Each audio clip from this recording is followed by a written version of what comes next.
The former University of KwaZulu-Natal student is offering a 10,000 reward to anyone with information on a protester who assaulted a professor. The assault happened during violent protests at the Westville campus. University's South Africa CEO Ahmed Bawa joins us now to speak about student issues and how these are being addressed. Good morning. Good morning, Jada. Thank you for having me. I don't know why, but this story really is just really particularly devastating, isn't it? It is, yeah. Let me begin by saying that we've had a very good start to the academic year. I know that sounds a bit weird, but it's true. I mean, there was some level of instability at 2 or 3 universities, but generally speaking, all the universities are now functioning except for UKZN, which is facing a particularly bad bout of violence and so on. The key issue, it seems to me, is the issue of student debt. I mean, that's the... And I just want to emphasize that this is not about the NISFA students. NISFA students are all covered, and they're ready to be studying and so on.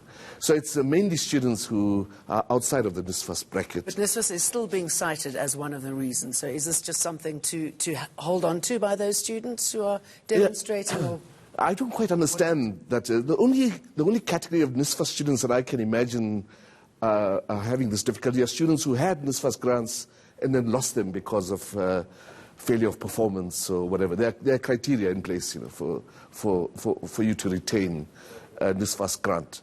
And so very quickly, I mean, that is a problem, isn't it? I mean, you're getting this grant and there are many students who don't want to comply with the basic rules set down for them. Absolutely correct. And I think that, the point is that students are given a chance, the money is limited, and if you're not making good use of it, then you must really release that money for other students to come into the system. Exactly, they must Yes. go. So it's primarily students who are outside of the NISFA category of students. And the big issue really is that this isn't going to be resolved at the university. The university just doesn't have the resources to cater for this level of student debt.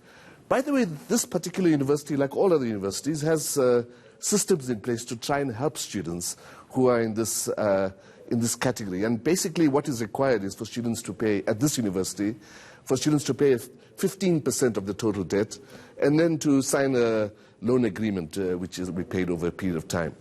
Okay, I mean, do the students know this? Is that information out there? Without question. Fine.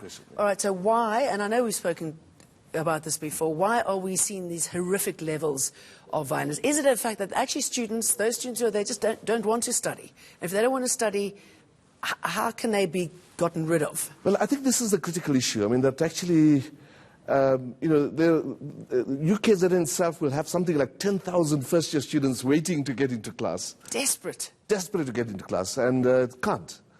So we've got a group of students who think that it's okay, like to burn cars and burn buildings and cause havoc, and it's just not acceptable. Now, of course, it raises another issue, which is that our universities and SAPS just we do not have the capacity to manage these demonstrations in any serious way. All it takes is 100 or 200 students on a campus to completely destabilize the campus. Okay, if the information is out there for students to access and there is some sort of support system which has not been taken up, how do we deal with this issue? The only thing that I can think of at the moment is for the university to really go into a shutdown mode for a period and then readmit students and kickstart the year. I mean, now I don't know exactly what's going on the campus there, because that's really an internal conversation to be had. But it does seem to me that there needs to be some sort of restart process there. Because it not only affects the students, but I'm sure those who want to lecture there, like the German professor is going to say to his mates, listen, don't bother to come. But also you're hearing that people are saying, if you go to the UKZN, for example, I don't want to touch you once you've left, because you're tarnished. Yeah, and well, there's something else, of course, which is that what we are also receiving from other universities is applications from students who are currently students at UKZN who want to transfer. So, of course, it's exactly the point that you're making, that people are losing trust. By the way, UKZN is one of our premier universities. It's one of the largest producers of research and one of the largest producers of PhDs and so on. So it's a grave, grave issue. Picking up on your point about not being able to provide any sort of security there, I know a lot of the students don't want private guards. So what do we do? Yeah. Where do we go from here? So let me just begin by saying that the university is really locked into a situation. The SAPS is not kind of providing the institution with the kind of support it needs to get over this hurdle.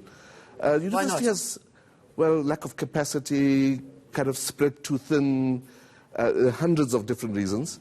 And so the only option the university has is to bring in private security. There's no option, simply for the safety of the other students and staff, and for the safety of the infrastructure and so on. Which is probably another expense that... Well, it runs into millions and millions. So I think we just have to emphasize that the issue around the missing middle students is a real issue. So, I'm not trying to sideline that issue. But the other universities have worked with the SRCs, they've talked, they've engaged and so on. And UKZN has done the same. They've engaged with the students on a recurring basis, on an ongoing basis. So I think that the police has to step in now and say, enough is enough, and really begin to... You don't want to study, go home and Absolutely. Open up that space for somebody who does. Ahmed Bawa, very good to talk to you.